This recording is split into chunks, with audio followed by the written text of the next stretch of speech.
Iran और Israel के बीच चल रही जंग अब सिर्फ दो देशों तक सीमित नहीं रही है, बल्कि अब पूरा मिडिल ईस्ट इसकी चपेट में आ चुका है। जंग के 20वें दिन जो हुआ उसने पूरी दुनिया की टेंशन बढ़ा दी है।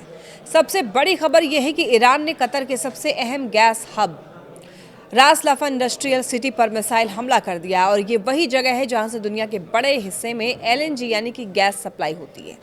इस हमले के बाद वहां आग लग गई और भारी नुकसान की खबर सामने आई है। हालांकि राहत की बात यह रही कि किसी की जान नहीं गई है, लेकिन सवाल यही कि ईरान ने कतर को क्यों निशाना बनाया। दरअसल इससे कुछ घंटे पहले इजराइल ने ईरान के साउथ पार्स गैस फील्ड पर बड़ा हमला किया था, जो दुनिया का सबसे बड़ा गैस फील्ड माना जाता है। यानी ये पूरी तरीके से अटैक का जवाब अटैक वाली स्थिति बन गई है।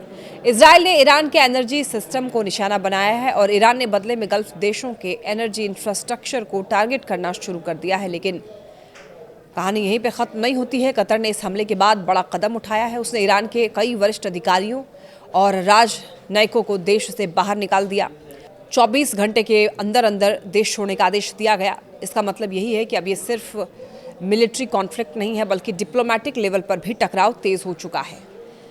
ईरान ने यह साफ चेतावनी दी है कि गल्फ के तेल और गैस ठिकाने अब उसके लेजिटिमेट टारगेट्स हैं। इसके बाद कतर, सऊदी अरब और यूएई जैसे देशों में कई जगहों को खाली कराया गया है, क्योंकि किसी भी समय हमला हो सकता है। अब इसका असर देखिए सिर्फ मिडिल ईस्ट तक सीमित नहीं है। इस पूरे तनाव का असर दुनिया की इकॉनमी पर भी पड़ रहा है। तेल की कीमतें तेजी से बढ़ रही हैं, सप्लाई चेन प्रभावित हो रही है और ग्लोबल मार्केट में अनसर्टेनिटी बढ़ती जा रही है। और खतरनाक बात यह भी है कि अब इस जंग में अमेरिका भी इनडायरेक्टली शामिल होता हुआ दिख रहा है। अमेरिकी राष्ट्रपति ने साफ चेतावनी दी है, अगर कतर पर हमला हुआ तो ईरान को भारी कीमत चुकानी पड़ेगी।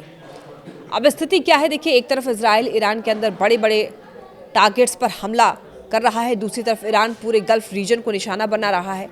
ये जंग अब लोकल कॉन्फ्लिक्ट नहीं रही है, धीरे धीरे एक रीजनल वॉर बनती हुई दिखाई दे रही है। इससे कई देश इसमें शामिल हो सकते हैं और कई देश प्रभावित हो रहे हैं।